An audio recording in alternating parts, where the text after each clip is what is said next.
please make sure that you ask a question by putting something, by writing on the chat side.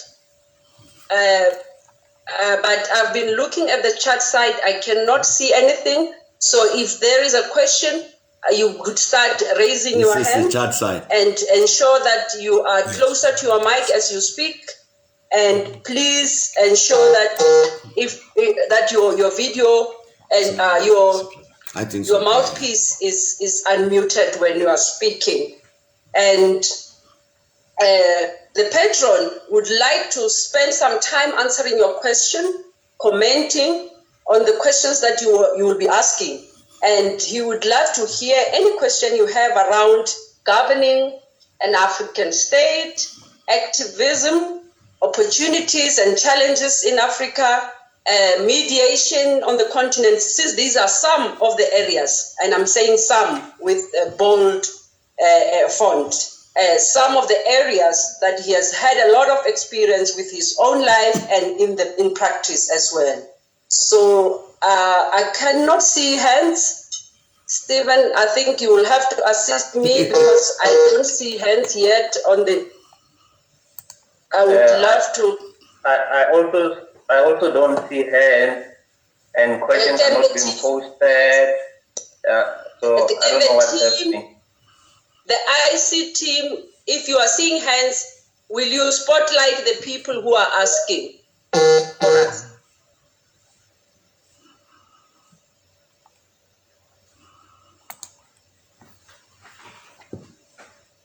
There are no questions. I think someone posted Kobela Likuta.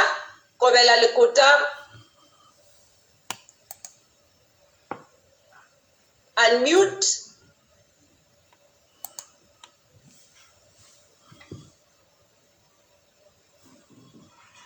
Kobela Likuta, we saw your hand. Can you unmute, please, and speak? Chico? Okay, let's start with Chico. I'm going to make him a presenter, then unmute him. After he has asked the question, then. Okay. I am here. Okay, speak, Kobela. Okay. I just need to ask this question, what would be the benefit and the downfall of getting international funding to improve our governance in Africa? Thank you. Thank you very much. Thank you, Kobela.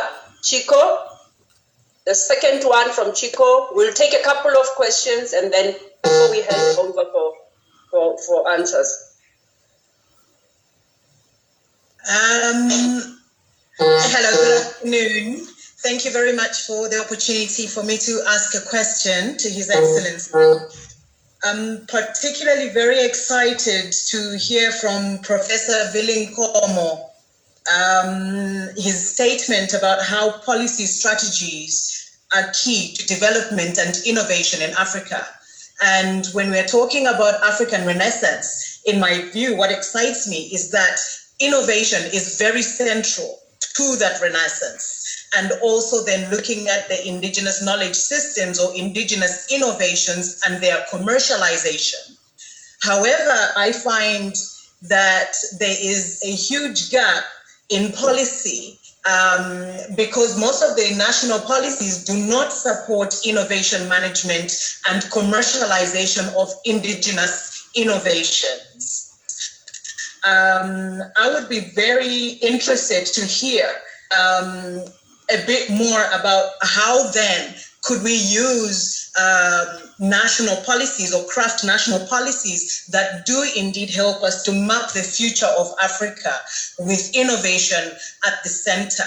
I see a very huge potential for the Thabo Mbeki African School for Policy and International Affairs to play in helping to shape this, because in countries where I am, for example, in Malawi, we don't have a national policy that is centered on innovation. But South Africa has already had this for decades. So with the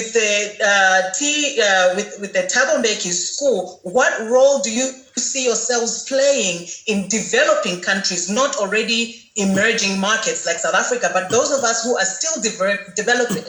What role do you see yourselves playing to help us also develop the same kind of policies so that we can fast track our own development?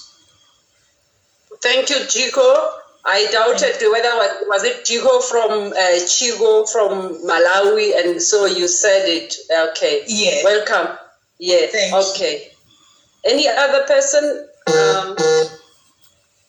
I don't see any other hand. There's two other raised, but I can't see the names. There's Lwazi Matetela. Then Lwazi will be followed by Ndlovu. In that order, please. Okay, thank you. Okay. Yes, hello, colleagues. Thank you very much for this opportunity. Okay, I have got two questions. I'll try to be very brief. The first one is around the issue of the corruption. Since we are talking about good governance, but as Africa, one of the problems as an African with a predicament. We lost you a little bit. Can you repeat yourself? In terms of our policy development and whatever kind of techniques that we may employ to strengthen our fight against corruption in terms of and promote good governance. But secondly, it's about when we talk about innovation and promoting innovation, but there's also a need, as we talk about African Renaissance, there is also a need that we also inculcate what we call patriotism or Africanness in terms of the content of our I might say our education system, or the innovation that we advance must also inculcate Africanness and patriotism.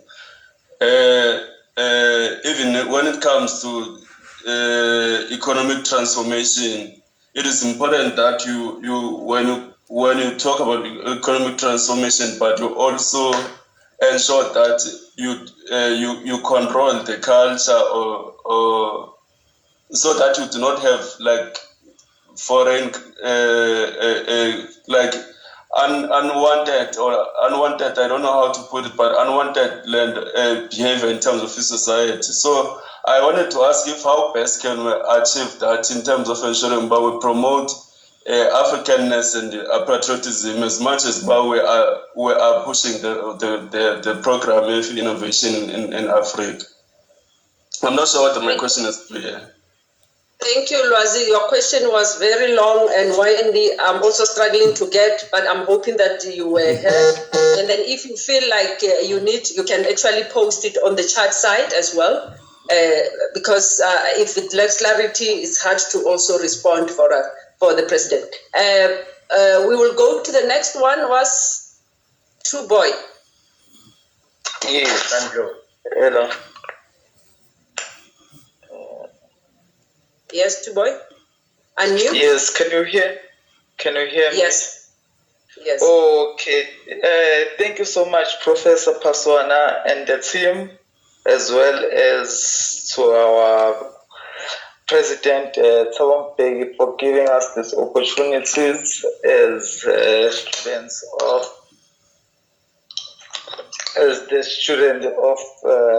the institution. So my question is, it's very short and simple. I just want to know how can we engage in order to fight the system of exclusion in our society, in order to empower more youth, as well as how can we build or make policies that will also not only engage in system of exclusion, but will also fight nepotism in government departments. Because many of our youth are unemployed. Some, it might be the system, but mostly it will be the challenges such like nepotism in government departments. Okay, thank you. Linda, I'm going to ask you to switch off video. Linda, thank you to boy. I'm going to take the last person now, Siboniso, for this round. We will see if there is still time, but I'm going to ask Siboniso. Is it Siboniso or I think it's Siboniso? Yes, Siboniso. Yes. Right. Please ask the question, and I think for this round you'll be the last person, and then we'll go and see if there is still time. Thanks. All right. Thanks, Prof. My question is just a simple, short question. I want to know what are the essential qualities of an effective leadership and its overall impact on a good governance. Repeat yourself. Oh, my question is, what are the essential qualities of effective leadership and its overall impact on a good governance? Okay, its impact on good governance. Yes. Thank you very much. Yes, I will allow the patron to respond to the few questions that have been put on the table, and also ask you students to to write on the chat side. In the meantime, I'll be looking at at some of your questions so that they can have time if we still have time. Thank you. Over to you, sir. Thank you very much, Professor Paswana. And let me also acknowledge our director, Professor Vilunkomo, and our teachers, our students, everybody else. Let me start with the question that was posed by Lwazi about corruption, and then it raised matters about patriotism, Africanness, and all of that. It's correct. It's correct for Lwazi to raise this problem, this issue about corruption, because indeed it's a challenging question. Both within the continent, within South Africa and the rest of the continent. Clearly something that I think everybody throughout our continent, everybody recognizes the importance of combating this very negative phenomenon. So let me say something about the ANC. The ANC, of course, has raised this question officially in its own documents. For instance, in the last national conference, which was December 2017, formal resolutions are taken as in past conferences to combat corruption. Now, what you would notice about the ANC, I'll explain why I'm talking about the ANC. I'll explain later. What you would notice about it is that the ANC was elected as a majority government, a party in government in 1994. It held a national conference in 1994, it held the next national conference in 1997. So let me talk about the 1997 conference. That is 3 years after we came into government. You would notice that in President Mandela delivered at that ANC conference the political report. That's a normal requirement in terms of national conference of the ANC, that the president would deliver a political report at the beginning of the conference. And he dealt with this question quite extensively, this issue of corruption, and he said that this issue of corruption has begun to emerge within the ANC and that it is changing the nature of the ANC, such that even when you find there are conflicts among members of the ANC, you would presume that it is conflict because of differences in terms of policy, ideology, and so on. But when you dig a little bit deeper, you find that it's not. It revolves around this question of corruption. And he explained that what had happened was that certainly during the period when the ANC became government, it might have even started a bit earlier, you had people joining the ANC because as it was a stepladder to state power. And so people would join the ANC in order to gain access to state power, and then to abuse that access to state power for corrupt purposes, specifically for self-enrichment.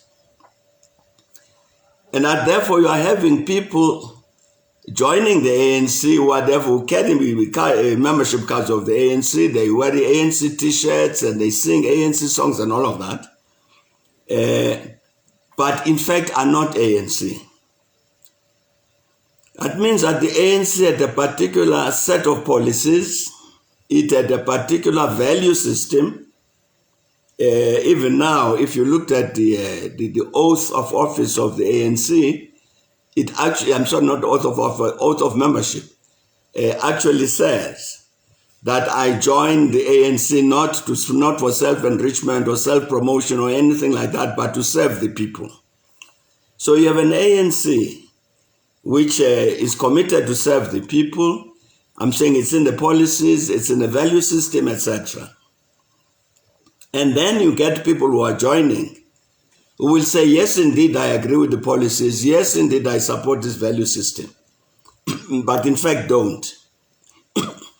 Now, I'm saying, I'm giving this as a concrete example, that this is precisely the problem. It's not specific only to the ANC, that where you find these levels of corruption in South Africa, in the rest of the continent, it's people who have completely abandoned any value system which has got to do with we, the politicians, who claim to be the representatives of the people. We are representatives of the people by virtue of the fact that we serve the people, we serve the people's interests. We abandon all of that and say that, but you know, to become a president, a minister, a mayor, or whatever, it actually gives me the political position to be able to put a lot of resources into my pocket. So you have that, I'm saying that abandonment of a particular value system in a particular perspective, which has got to do with service to the people, and it gets replaced by the corruption that we're talking about. That's general phenomenon. What it actually means is that fundamental to the struggle against corruption has got to be a commitment to a progressive perspective. It's a progressive perspective about society, a progressive perspective about leadership. What is leadership? When I want to become a leader, and I contest whatever position in order to become a leader of the people, I'm saying that the fundamental to the struggle against corruption has to be that there has to be a commitment to serve the interests of the people, a genuine commitment to serve the interests of the people, which must then be reflected in all sorts of things. It must be reflected in policy. It obviously must be reflected in terms of how one conducts oneself and so on. Now, it's related, this thing I'm talking about, on the continent, the commitment to serve the people of Africa. It's related to this question that was raised by Lwazi about the need for this patriotism, the Africanness, and ensure, well, okay, we need economic transformation, but it must not bring with it negative things like negative cultures and unwanted behaviors, etc. I'm saying fundamental to that construct, we are against corruption. We are for an attitude, a view in terms of the leadership, which says we are leaders by virtue of the fact that we serve the peoples of Africa practically, in terms of our policies, in terms of our thinking, in terms of what we do, not in terms of what we proclaim. That is also relates to this question about, and I think that what one of the things that one would see is that over the years, there has been a weakening of the commitment of a lot of the leadership of our continent, of the commitment to Pan-Africanism, to the Pan-African project. Our teachers here, Professor Zonde and the others, for instance, have been talking about what we need to do about Africa and so on. I'm saying that part of our challenge has been this awakening of a commitment to a Pan-African perspective among a lot of the leadership on our continent.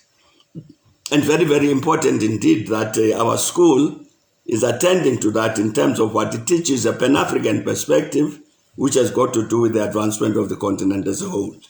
But I'm still saying, I believe that fundamental to that patriotism, that Africanness, that combating of corruption, including these other issues. Let me say the thing that's raised by Sboniso about leadership. Effective leadership in the first instance. It's the effective leadership is not a technical capacity. It's not that I have the technical capacity and know how to be a good leader. Good leadership must start off with this commitment. What is it that makes you a leader? Historically, the ANC was against, it frowned upon, was against really, this thing of people contesting leadership positions, that I want to be a leader, I want to be president, I want to be whatever. In many respects, that was a way of ensuring that you became never a leader, because the people say, what is wrong with this one? Because the view was that it's the people who would say, we want Teboho to be our president. The reason the people who say we want Teboho to be our president is because they've got confidence in Teboho, that Teboho is indeed going to serve the interests of the people. This one who decides that Thabo would then decides, me, I want to be president. The people will say that this one is after some personal interest. So I'm saying that even this thing we're talking about, as Boniso is raising, of effective leadership, has got to start. You can only be an effective leader, in my view, if you start off from this value position. That leadership, for me, political leadership, certainly political leadership, has got to be effective leadership, can only derive from your commitment to be a servant of the people. It's in that context that you then develop whatever technical capacity, whatever is required in order to achieve that. So I'm saying that I think these questions about corruption that Loazi raised, the questions that Moniso raised about leadership, and indeed these questions about against nepotism that 2 points of was raising, and including the matters like the exclusion of the youth and so on. It's again the same matter. It's the same matter that, you see, you can't, you become a president of the country. Let me give you an example. Some years back, a journalist sends us a question. I was president of the Republic at the time, and the journalist says, Now, President Mbeki, you were born in such and such a village in the Eastern Cape. I've been to see this village, and I have not seen a development. It means, why are you not attending to this village? So we replied to the journalist to say, look, you send a question to the President of the Republic. I was never be elected to be president of a village. I'm president of the Republic of South Africa. And I know this as a fact, that if you go around the country, you would find many millions of villages which are in the same condition. And as a president, what I've got to do is got to make sure that I develop the policies, I help to develop the policies and ensure their implementation, which will impact positively on all of these villages. But the question was driven by this notion that you are there in this position of leadership as president to serve personal interests. And therefore you must do something to develop your village. I'm saying that that's where you get these things like nepotism coming from. That people who get into positions of leadership are not driven by this value system that I keep talking about. And indeed will therefore put money into their own pockets, engage in nepotism, employment of relatives, and all of that. The matter about youth development is a challenge that faces in the country. It's part of the overall challenge of development in South Africa. There's been, as you know, there's been a discussion since the impact of this COVID-19 pandemic, since we've experienced that.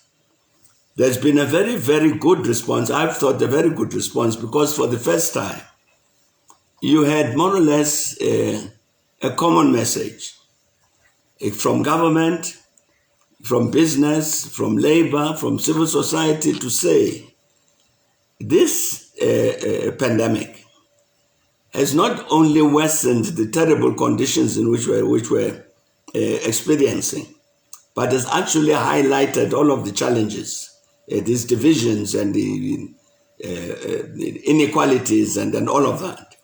And therefore, it's important that all of us as South Africans must respond to this in a way that will help us to address these challenges that we've failed so far to address, of poverty, of unemployment, of inequality, and so on.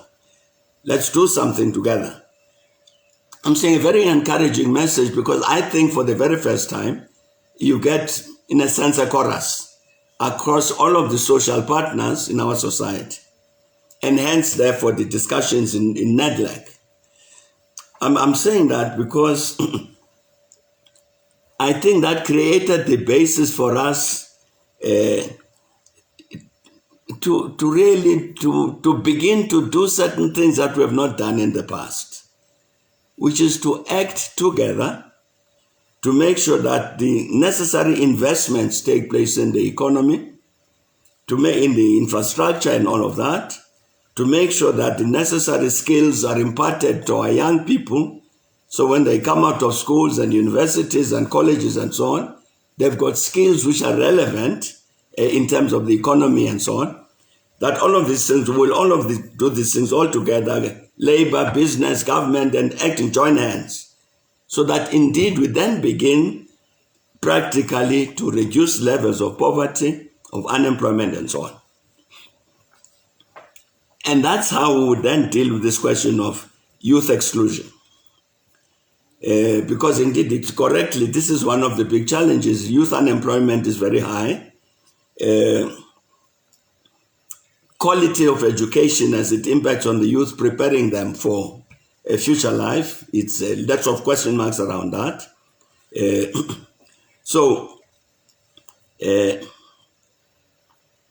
I'm saying this situation, which seemed to arise as a result of this COVID-19 pandemic, that was a united voice in our country saying, let's act together to address this. That's the way to go in order to address even this matter that's raised of the exclusion of the youth. The matter about the impact of international aid on governance, the benefits and downfalls and so on, as the matter was put, of international aid, it depends. Historically here, when we came into government in 1994, we said that one of the key elements that must be fundamental in terms of the system of governance in South Africa must be that we reserve the right as South Africans to determine our own future. Even during the process of the negotiations, that's why we insisted that we would handle negotiations among ourselves. We didn't ask for a foreign facilitator or a foreign venue or anything like that. We said, now we as South Africans will get together and together decide what do we do about ourselves and the future of our country. I'm saying that principle, that we've got a sovereign right to determine our own future. Therefore, position that was taken from the beginning, that when we talk about international aid, international assistance, international support, as from the IMF, World Bank, and things like that, that we would never access that kind of assistance if it was conditional. So we don't want any conditionalities which would impact negatively on that capacity to determine our own future.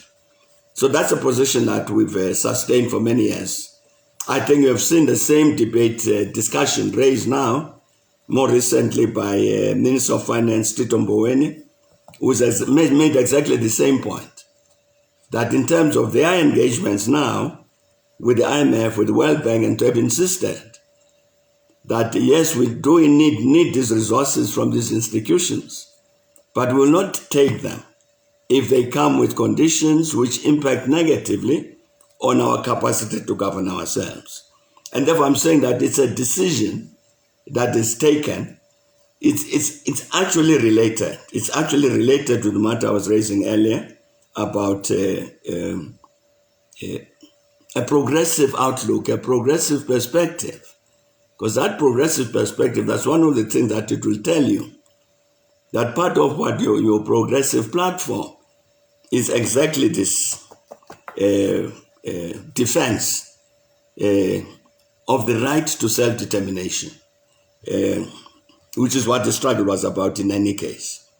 The question that was raised about innovation, I don't know, maybe Professor Vilnkomo would have to also join in answering this one, because part of the question was, what will the school do with regard to helping, and she said not emerging countries like South Africa, but developing countries. What will the school do in order to help those developing countries to develop policy on innovation and so on? There are no national policies, she said, for instance, in Malawi. What will the school do? I'm saying that maybe the school will have to respond to that. But clearly, I mean, if we're talking about innovation as it relates to science, if innovation as it relates to science, I think it's obvious that all our country need to have policies with regard to this. What do we do in order to make sure that we develop that kind of scientific capacity among ourselves, the capacity to do science of all sorts, and therefore the innovation in that context. An issue that's raised, indigenous knowledge systems. To what extent can the indigenous knowledge systems be used in order to fashion our societies, and even, if possible, to add to this innovation process?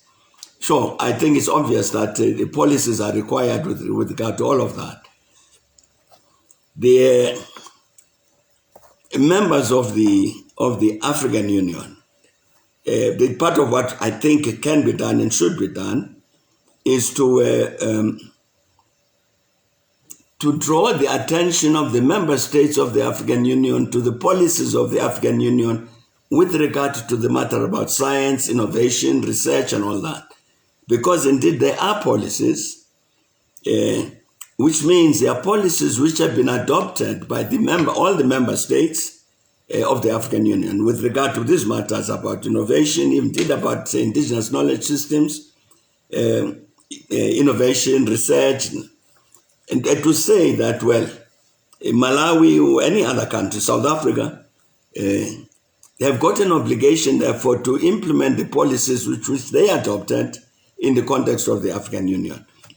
I think that's one intervention.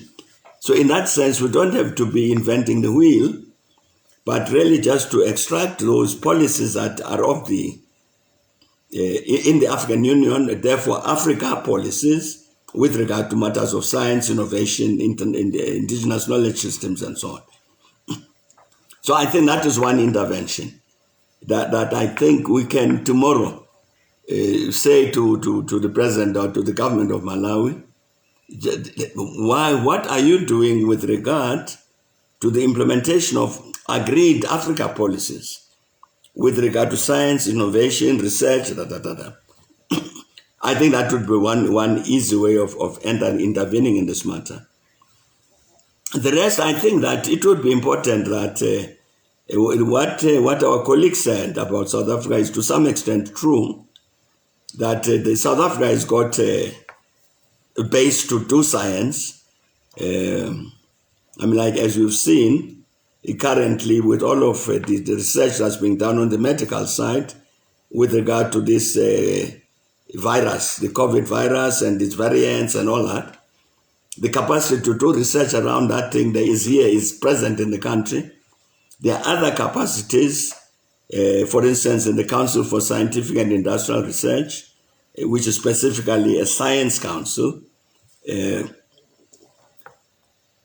are a number of universities have got programs with regard to the indigenous knowledge systems, to have a systematic approach towards indigenous knowledge systems, because so to be able to say, is there anything in the indigenous knowledge system, for instance, about medicine? Because clearly a lot of herbs have been used in the past historically as part of the indigenous knowledge system to cure various illnesses. And I know part of what is happening now is that there is actually planting of these herbs because they've kind of been depleted for various reasons. But I'm saying there are a number of universities in our country who are doing this. And perhaps I was going to say, therefore, for South Africa, I think it would be good to partner with other African universities, to partner with other Africans like the Science Council, to partner with other African countries in order to be able to share experiences and to help to develop this science capacity generally on the continent. But as I was saying with this matter about innovation, what is the role of the school? Maybe the school, Professor Vilnkomo might want to respond to that. Thanks, Professor Paswana. I think I've dealt with the questions that have been posed.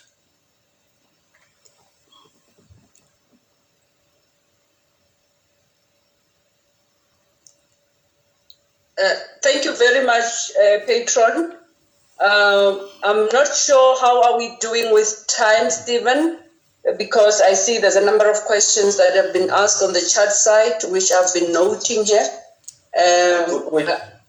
Prof. Nkomo can also come and make a comment. How long are we left with, Stephen? We are still fine, Prof. We are left with about 45 minutes.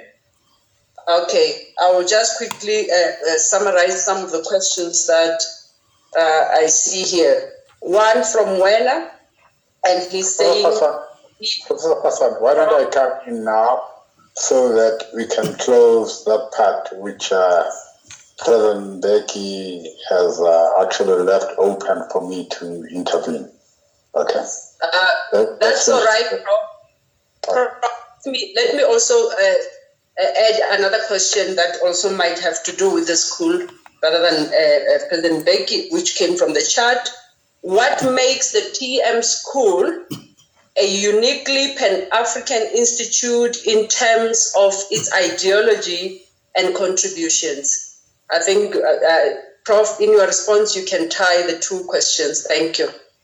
Yes. Thank you very much, Madam Chair.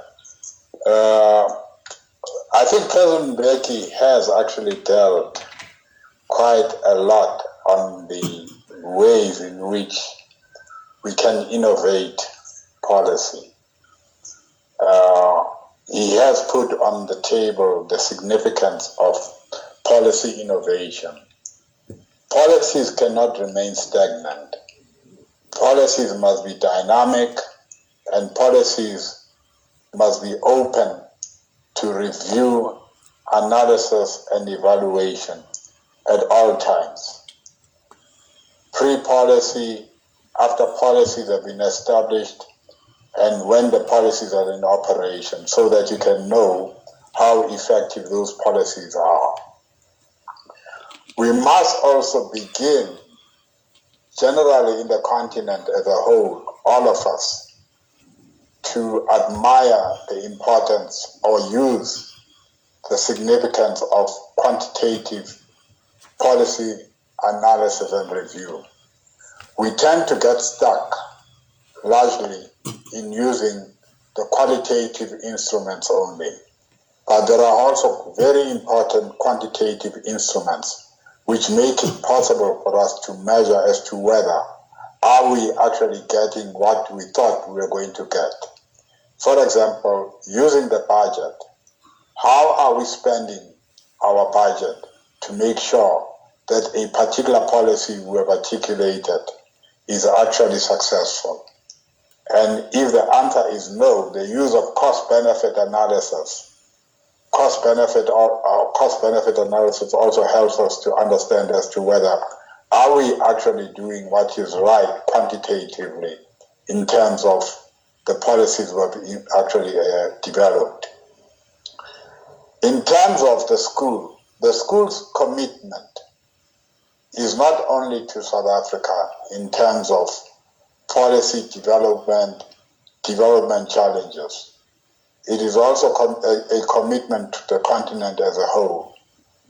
We would like, and this is our, not even desire, but our commitment to interact and open up the research institutes that deal with policy issues in South Africa. We want to open them up to other countries so that students from other countries in our continent can actually come and be exposed as to how particular policies are being actually made to be alive. I will just use one or two examples. Take the Water Research Commission, which deals with water issues in this country. The issue of water is a policy issue, and we need to expose students to an institution of that kind, whether they be South African or they be from another part of our continent. The Agricultural Research Council, a very important vehicle to exposing students to the real work of what is being done to implement policies. Let's take foot and mouth as an example. Foot and mouth disease as an example. To deal with foot and mouth, you need to have a commitment from a policy perspective to make sure that the issue of foot and mouth is dealt with. President Mbeki also dealt with the issue of the coronavirus. It's policy which is implemented, which goes into an institution like the Agricultural Research Council or the Medical Research Council, which makes it possible for that entity to be able to implement policies. And when we expose students to that kind of opportunity to go and see scientists doing the work, scientists wanting to curb diseases, scientists wanting to come up with vaccinations. That's a way in which we can also help the continent, our whole continent, to grow. Ideologically, the school does recognize the existence of a particular way of thinking the continent has, based on its history and based on where it wants to go. The school is also very much keen to juxtapose that thinking with other parts of the world. How do they think about the way in which they advance their development? So the school is really committed to making sure that the ideological advancement of the way of thinking in the African continent as a whole takes its center stage in the world. Let me stop there because I can go on and on and on. But President Mbeki has given us quite a lot of good answers and a lot of food for thought. Thank you. Thank you very much, Prof. I think I want to request some of our teachers to actually respond to some of the questions that are course-related on the chat side, and I see Professor Zondi has been doing this consistently. There's a question also around African feminism and gender studies, and I think the teachers are here. Please ensure that you respond to that student. And I realized that the last time I checked, our number is 147, and I can imagine everyone wants to ask a question, but it's not possible. I'm going to pick a few from the chat site here and pose them to the president. I will paraphrase because I see some of you are writing very long questions. Tato is asking, how do we dismantle gatekeepers in the political world? How do we dismantle gatekeepers? He's talking about the parliament full of old people, and so how do they get in as young people in parliament or in the political world? Is it Pike or Pike? I'm not sure, but the question is, why does it look like even in countries with good democracy, we still fail in the area of governance? Countries with good democracy still failing in the area of governance. Lindiwe is asking, how do we transform the corporate spaces we find ourselves in? In other words, how do we infuse African values in the corporate space? It's a question from Lindiwe. Tembi Ngosi, okay, I think Prof. Vilgom has dealt with this question. Wena says, over the weekend he read that President Mbeki was in negotiation with Afrikaners, and he's asking, how do we, as thought leaders, influence and get people to subscribe to this in our everyday dealings, to this discussion that took place in our everyday dealings. And then Shah is asking, what is the president's view on reparation? And I think for now I'll stop here. It looks like our time, we are left with 20 minutes, if I'm not mistaken, Stephen. And then I'm not sure if the patron has heard all the questions that I posed. Thank you.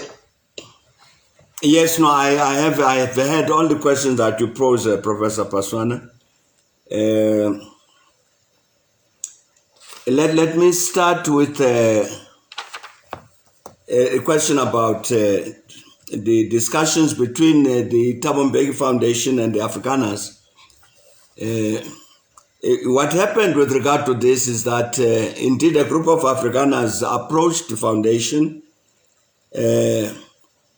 to give their own reflections about the state of the nation, what they think about where the Afrikaners belong in terms of that state of the nation, conveyed their own unease unhappiness about certain elements in terms of what government is doing, and some of what they thought they can do as South Africans. Well, I must say that they start off by insisting that we are South African, we are not going anywhere. This is our country, and therefore we also owe something to the country. But here are the challenges that we're facing. So they wanted to engage the foundation on that basis. So indeed we said fine, because the foundation is open to all South Africans. Any South African can come, as indeed many South Africans from various walks of life come to the foundation. So we said fine, let's engage these matters, because indeed even as a foundation we were watching this, because we had heard this voice coming from some of the Afrikaners, which we thought in certain instances was worrying. And therefore it was indeed important that we should all of us say we're South African, and what is it that we do together as South Africans. So that was why there was this engagement between the foundation, and it was very good, because then it was able to bring together really all of the institutions, the Afrikaner institutions, whether you're talking about Solidarity, AfriForum, the agricultural people, the arts and culture, the academic sciences and all that.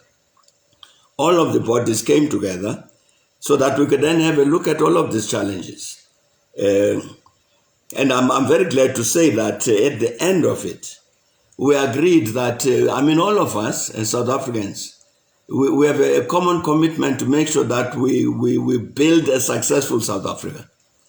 And therefore, there are many challenges, the challenge we're talking about here. There's a lot of discussion in the country, as everybody knows, on the land question. Sure, let's solve that. But once we distribute the land, it's going to be agricultural production is important.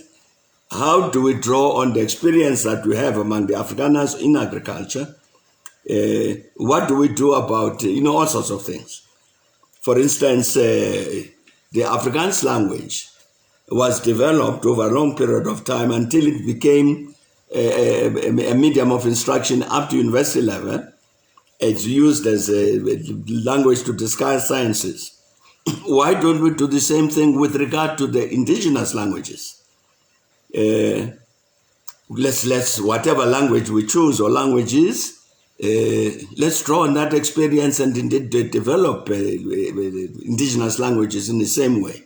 So I'm saying that it was very good, because we're able then to say, okay, let's address whatever matters of concern, but fundamental to all of this is the fact that we're all of us South African. And I think that it's important. It relates to this earlier question that I was discussing, when I was saying that there was a very positive response when we said, in response to the COVID-19 pandemic, why don't we, as South Africans, whether our government, business, labor, and so on, act together in order to address these challenges of poverty, inequality, etc. This was something of a similar kind, except in this instance, it arose from the fact that, as I was saying, a group of Afrikaners came to see the foundation to discuss what were their concerns. So I would hope that generally, as South Africans, we would want to take an approach like that all of us have got a shared responsibility to build a winning nation.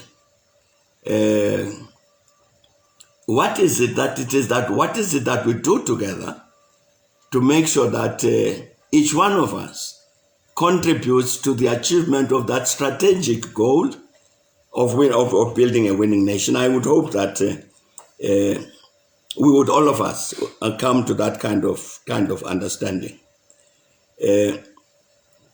The matter of gatekeepers, well, as it is used in politics, it's a negative phenomenon.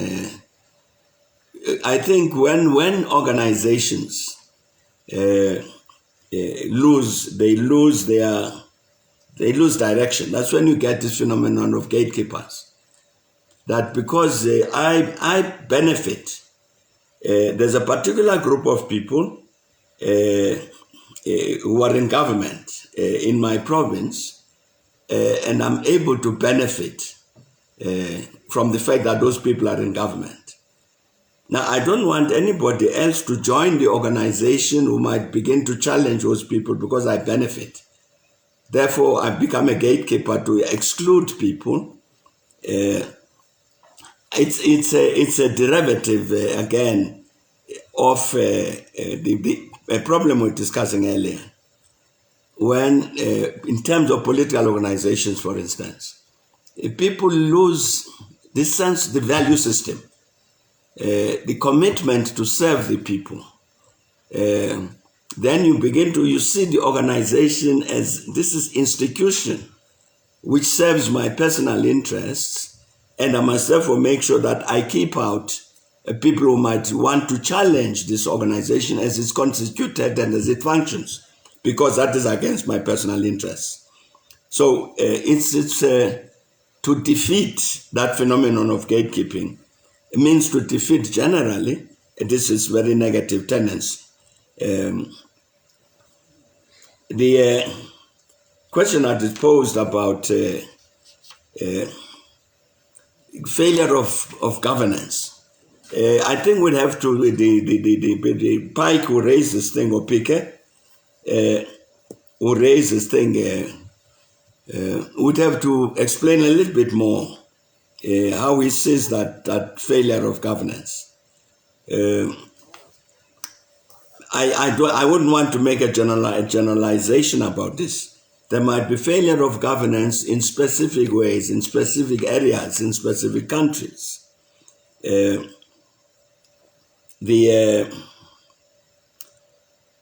phenomenon, if we just take our country, we talk about the failure of governance in the context, for instance, of the corruption. You talk about the failure of governance, for instance, with regard to the matter of what has happened to the state-owned enterprises. What's happened over the years so that we're in the crisis that we are in. I'm saying that to express itself in specific ways. It might be that in Malawi, if there's any failure of governance in Malawi, I don't know if there is, but if there is, it might express itself in specific ways. So I wouldn't want to make a general statement about that. That's in terms of governance failure. But clearly, I don't think there's any country in the world which can say that in terms of governance, with regard to all elements of the governance system, that this country is very successful. There will be, obviously, particular weaknesses and failures. I think it's a matter that would have to be attended to country by country, as it were.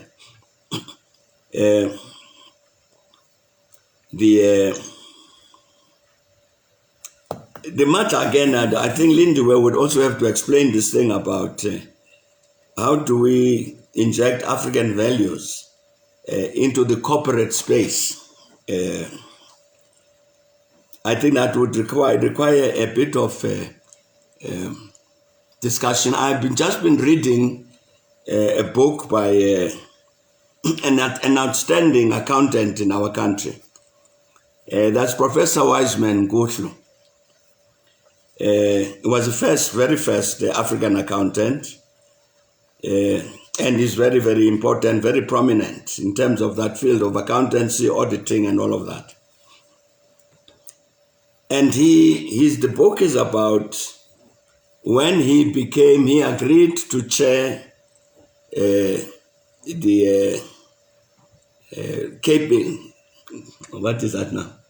KPMG, the auditing company, KPMG. Remember, there was a big crisis around it because they produced a report which had to do with one of the Gupta companies, they'd done a report which talked about the so-called rogue unit in the revenue service. But it's done a report which related to the vendor building society. So many negatives. And so they requested Professor Ngutsu to come and chair their board, KPMG, in order to help them to recover. And I'm saying I've just been reading a book by him about that experience. And what is raising there, that of fundamental importance to the auditing profession in the country,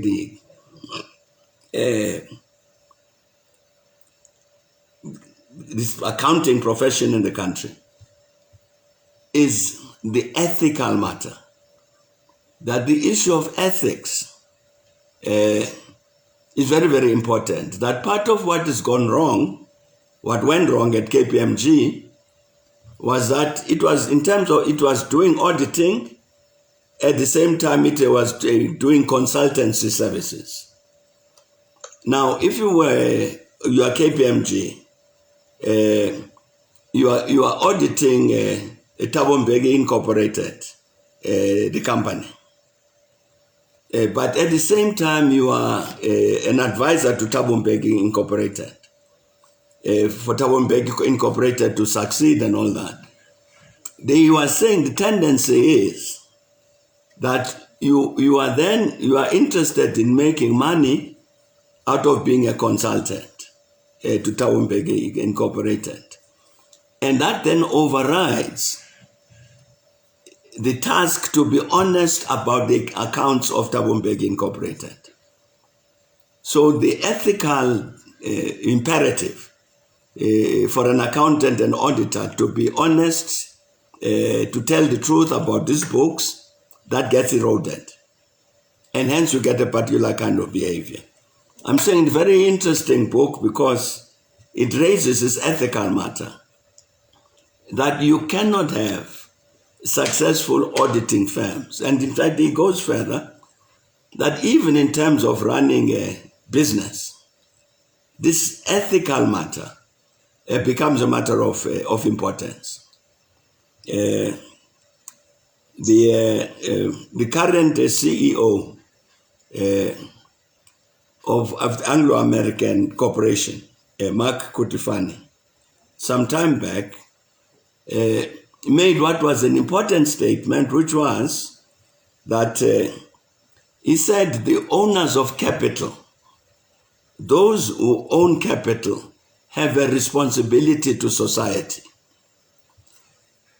It was correct. Whether that translates into practical consequences for Anglo-American, I don't know. But the point of view was correct. The owners of capital, this corporate wealth, have a responsibility to society, not only to be making profits for themselves and paying high salaries for the managers and all that. This is part of the problem around Marikana. This corporate entity, the mine, which owns this capital and therefore runs this mine, what is its responsibility to society? So I'm saying that those matters are very important, including the ethics, the ethical foundation that must underlie the work of auditors and accountants and so on, as Professor Nkutsu is saying. Now, I don't know if we call these African values, but certainly the corporate space has got to be informed by that kind of thinking. The corporate space, in addition, I would say the corporate space in South Africa has also got to be informed by what we're discussing earlier, when Lwazi was raising questions about patriotism, about Africanness, and so on. That's part of what we need to infuse into this corporate world, that you are a South African company, and in the context of the responsibilities of the owners of capital, the responsibilities of the owners of capital to society, you have a responsibility towards South Africa. And therefore a responsibility to help us to overcome these problems of poverty and so on. certainly, I think it would be important, therefore, that with regard to those kinds of values, government must play an important role in terms of generating those values, defending those values, inserting them into the corporate space, passing the necessary laws if necessary, so that the corporate world operates within the context of a system, a value system of that kind. And I'm saying that I think that the government would have to play an important role with regard to that. But of course, in order for government to be able to play a role of that kind, it must itself set an example. That it is itself operating within the context of an ethical base and all of these other things that I've mentioned. If it can't do that, of course, to itself, it cannot demand of everybody else. It would not have the credibility to go to the corporate world and say, this is the ethical base, this is your social responsibility, and all of that.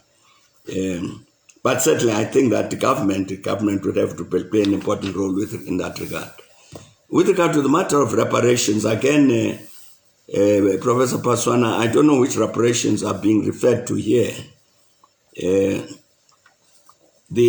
I know that our fellow Africans in the African diaspora have been quite strong on this matter, like the African American community, people in the Caribbean, people in Latin America, that we are owed reparations in terms of the slavery. And indeed, I think that the matter needs to be addressed in that context, because if you take the United States, to this day, despite all of the progress that has been made with regard to the matter about civil rights and all of that in the US, still, you'll find that the African American population in the US is bottom of the pack, as it were. It's a consequence of that system of slavery.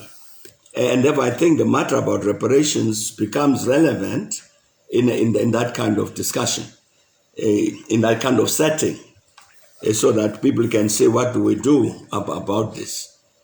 In our case, in the South African case, I think reparations here really have got to do with this development that must happen in our country to make sure that we defeat these challenges of poverty, inequality, unemployment, and so on. I think that's what we need to do. And generate the necessary resources, because that requires a lot of resources. But I think the matter of reparations has arisen in the context of slavery. I think it's a legitimate question, and it needs to be engaged in those particular countries so that they can see what to do. Thanks a lot, Professor Paswan. Thank you very much, Patron. This is really appreciated. We appreciate your time and the insight that you always share with us. And not many schools share this type of privilege. We are very privileged as a TM school to have this opportunity to interact with you every semester. Professor Paswana, thank you very much for your commitment. Professor Paswana, in terms of our program, we still got 15 minutes. Do you want us? We still have President. Okay. We've can go on for another 15 minutes or 20. Okay. Prof. Willinkomo was actually asking me into another meeting. He has already left, but I'll continue with the few questions again before we break.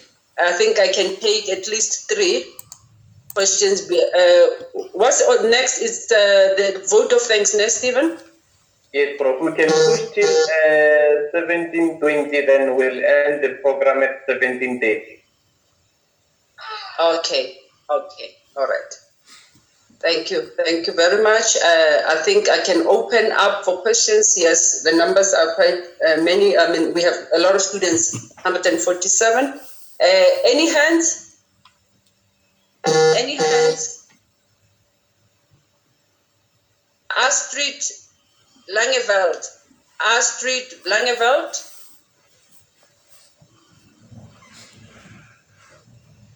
Unmute, please, Astrid.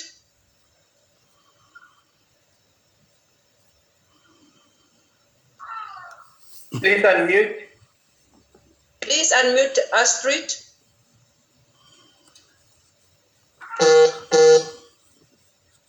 Naledi, you can go ahead. Maybe she'll come after you. Okay. Naledi, please unmute.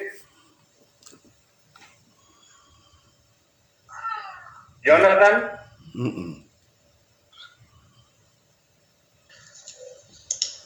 Good afternoon, everyone. Thank you so much for this incredible session. President Thabo Mbeki, thank you for your words of wisdom that you've shared with us. I just have one question. What do you think is the biggest challenge facing leaders today? Thank you. Thank you. Thank you. Thank you, Professor Paswana. My question is regarding the policy implementation. I would assume that as a country we're doing well with policy development and so on. But I'm not too sure with policy coordination. During the tenure of President Thabo Mbeki, there was a policy unit.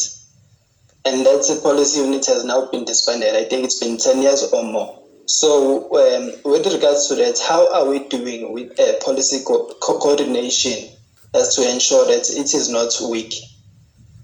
Thank you. Okay. Thank you very much, Mtokozisi. There's a question from Tabisa Muloti on the chat side. And the question says, will the ATF-CTA relationship work for Africa? Because we tend to rely more on international trading. Thank you. Is there another hand, Stephen? I heard you saying something. Yes, Naledi again. Naledi. And Astrid, I saw Astrid again. Veronique, please unmute. I don't know what's wrong. We have Naume Koza.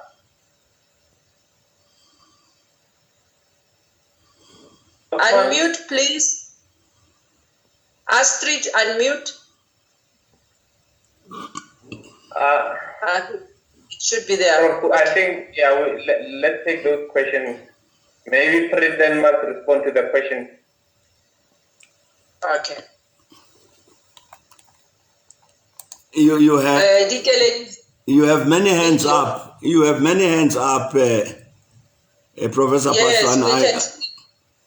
I hope you saw all of them. There are many of them. There are so many, but they are not speaking when we ask them to speak. I'm not sure what is the problem, whether it's their mics. Can you unmute, please? Veronique, can you please unmute? Naledi, Kate. Naume Koza, can you please unmute and ask the question? Mukwego.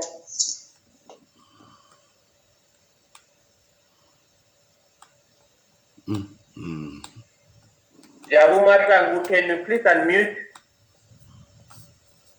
Yes, I'm gonna. Thank you. Yes, okay. Yeah. Yeah, thank you very much.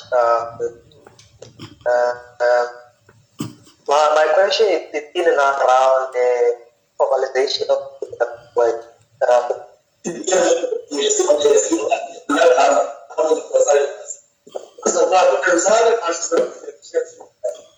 I'm hearing another word somewhere. DK lady, please switch off your video. Right. Thank you. So we obviously, for quite a number of people, particularly young people, doing a lot of work with the workers, which to this day we have again from alive, which there are still work here and there done. But basically, my question is around how do we get political support by without taking a particular position in a particular part with the African National Conference, assist to the formalization and professionalization of the work. So that's one question. How to ensure that we remain neutral in our strategy to ensure that the country recognizes the work that is done at the specific area. So how do we make sure that we remain relevant? All our presidents. Automatically. Yeah. I hope you got that. Can we mute the mics of those who are not speaking? Thanks. Jabu? I think maybe let's check the questions on the chat box. It seems like when it's unmuted like this, it becomes very difficult to manage. Okay. Okay.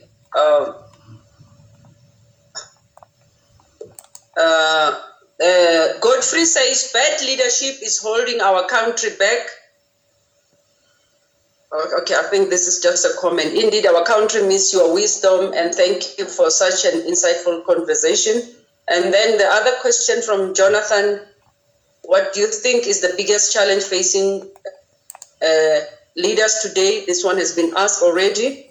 And then the Abid says, why is it so difficult for African countries to copy policies which have proven to be a success in other African states? E.g., Rwanda is a star in the continent with good governance. Why can't this be copied and duplicated?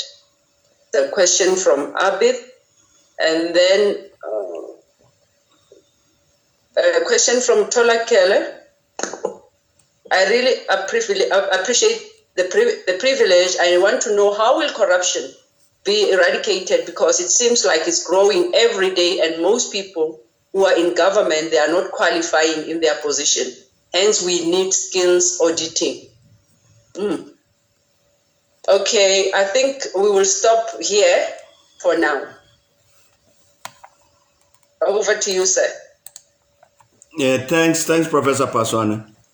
The question that Jonathan raised, posed challenges facing, what challenge faces African leaders today? I would say, Jonathan, that we are back at this question of governance. I'm looking now not only just at South Africa, but generally across the continent. The big challenge is indeed this question about good governance. Good governance meaning a system of government that practically works to address the challenges of the people.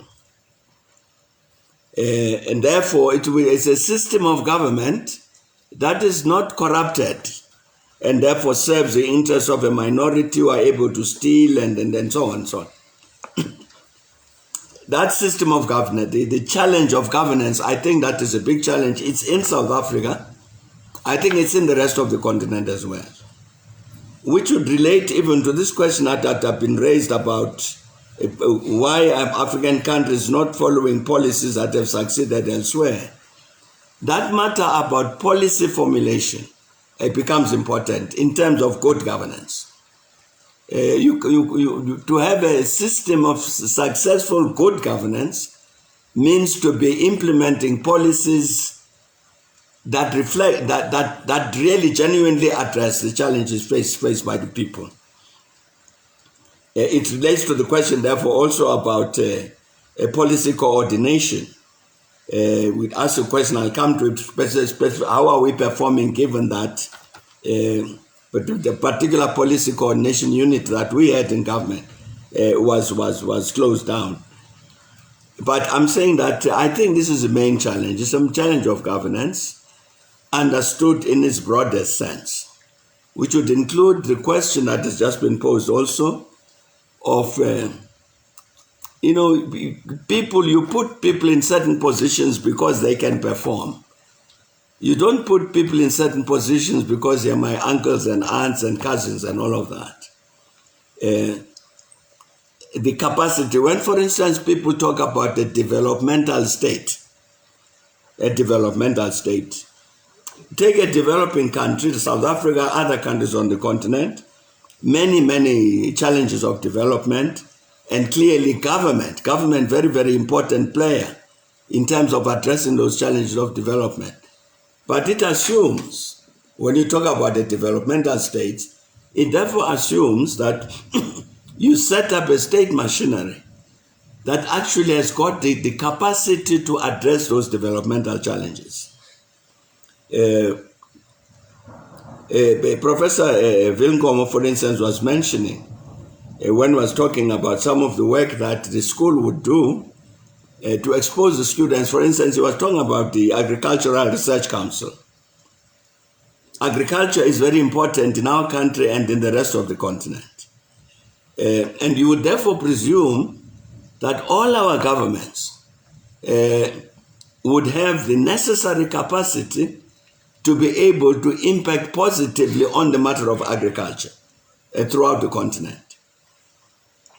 But whether this is real or not, I'm not so sure. Because again, you find that in many instances, many of our countries employ consultants. And consultants coming from the Western countries because of lack of capacity. And then we should be developing that. But I'm saying, Jonathan, I think the central challenge that faces our leaders on the continent today, that includes South Africa, is this challenge of governance. A system of governance that is capable and genuinely addresses the interests of the people.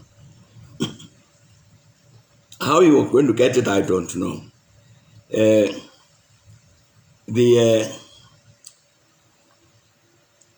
I really don't want to, I cannot answer for the current government, our government now, on the matter about policy coordination and how it's performing in that regard. But clearly, for instance, just a small example, if you are president of the Republic, I'm talking about the South African experience, you are president of the Republic, one of your tasks is to chair cabinet. And what happens at cabinet, that cabinet then considers many proposals coming from your 30 different ministers. The minister is tabling such and such a cabinet memorandum, which is proposing we must do the following things about mining. We must do the following things about health. We must do the following things about basic education and all of that. Now you sit there as a chair of cabinet. It must be possible for you as sitting as a chair to say, no, but what is being proposed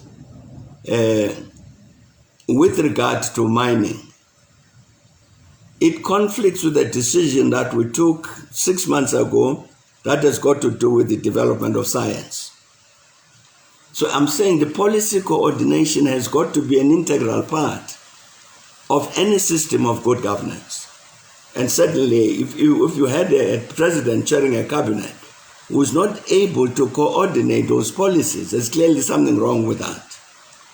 Because then you have a cabinet that in the end it becomes not one cabinet, but becomes a federation of ministries, with each ministry doing its own thing. Then you don't have a cabinet, you don't have a government that is operating as a government in a coordinated manner. We have the transversal department ministries and departments like transport. Transport is important with regard to many departments and many activities. in terms of moving people, moving freight, whether freight is agricultural products, or it's mining, or cement, or whatever. But it impacts on many departments. So in terms of looking at your transport policy, it has to be in the context of the rest. So I'm saying that you can't avoid policy coordination. If you avoid it, then you've got a very serious weakness in terms of your system of governance. Jabu,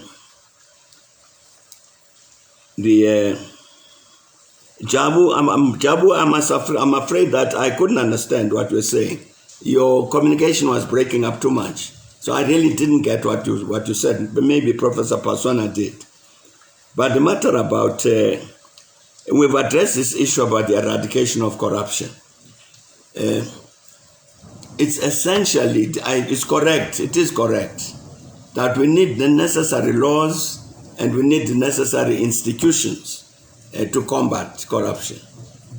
But the first requirement is a progressive view.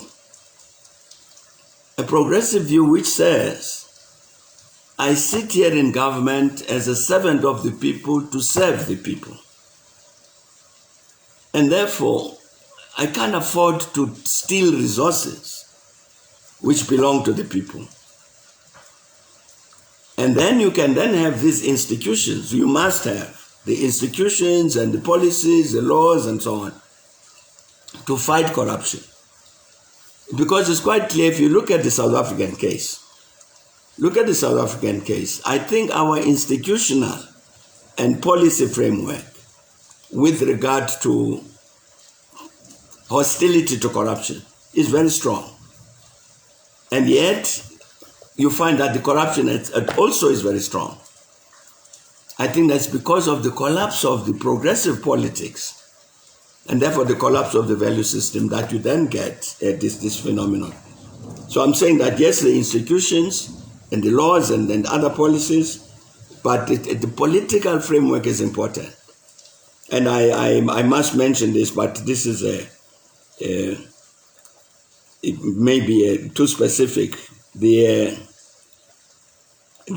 position, the decision taken by the ANC to address its renewal, the position that was adopted at their last national conference in 2017 was correct, was very important.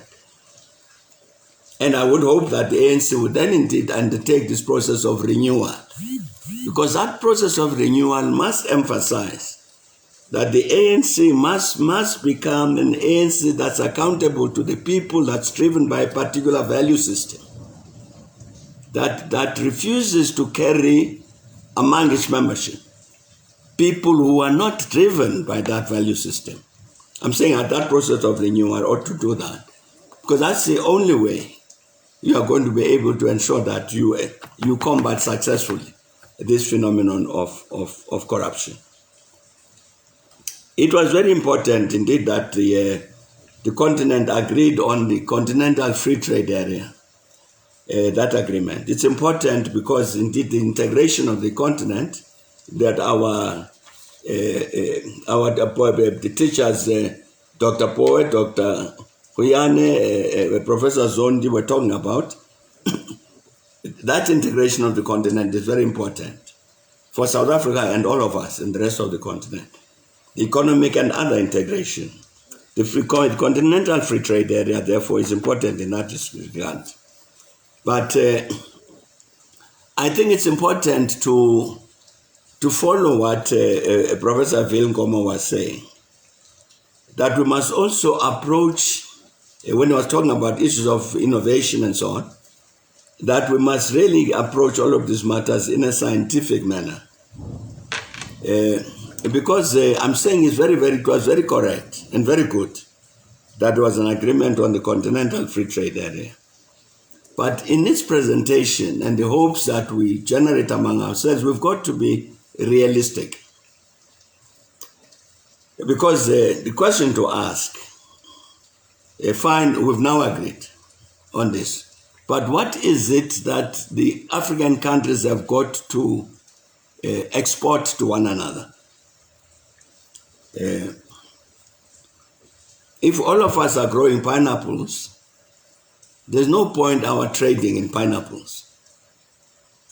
All of us are growing maize.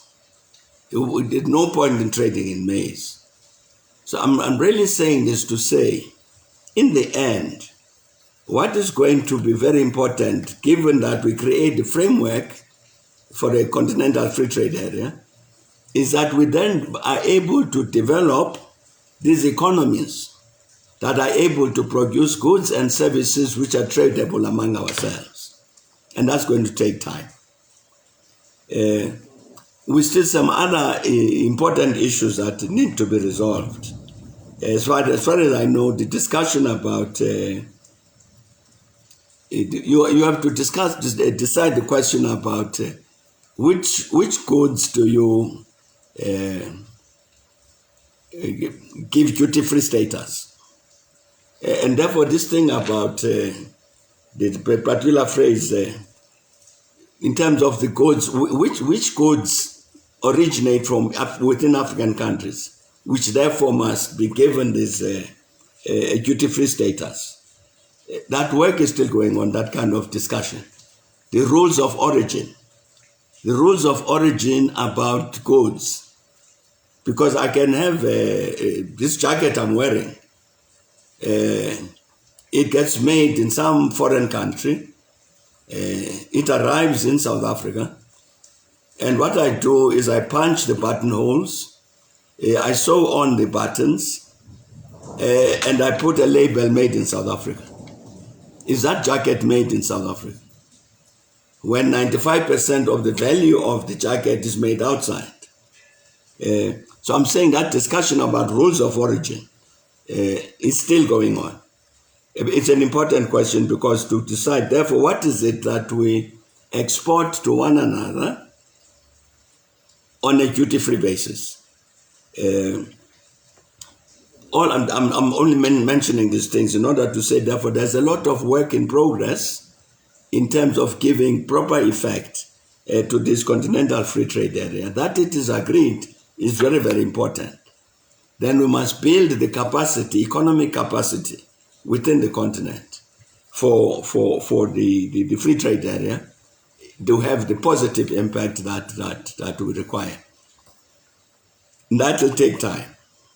There will be other challenges that still have to be addressed if they have not been addressed. For instance, what is the relationship of this continental free trade area in terms of our relations with the European Union, which is a major economic partner for many of our countries? What is its position with regard to the World Trade Organization in terms of the global trading system? So there are many things of this kind which need to be sorted out. And therefore, I'm saying that to approach this matter in the way that Professor Vilnkomo was saying, scientifically, so that we don't generate expectations which are not based on reality, but are informed by what actually needs to happen and can happen. So, but I apologize to Jabu, because Jabu, I honestly didn't hear what you were saying because the communication was breaking up. But thank you very much, Professor Paswan.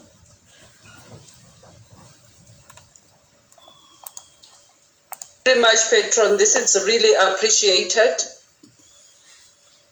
And I would really like to also thank our students for their active engagement during this discussion. And Jabu, I had said to you, you can write because your line was breaking very badly and we could not hear you properly. As we conclude this session, we are very grateful for the patron in terms of engaging with us, answering our question, reflecting on some of the issues that were raised. And also I would like to send my gratitude to our colleagues for their commitment to our students as we build this global school of excellence. For those of you who don't know or who might not be aware, having registered a course here at at the TM school. Just a few points to highlight that the school, or what you know as Timali, has actually grown big to be a graduate premier school on the African continent.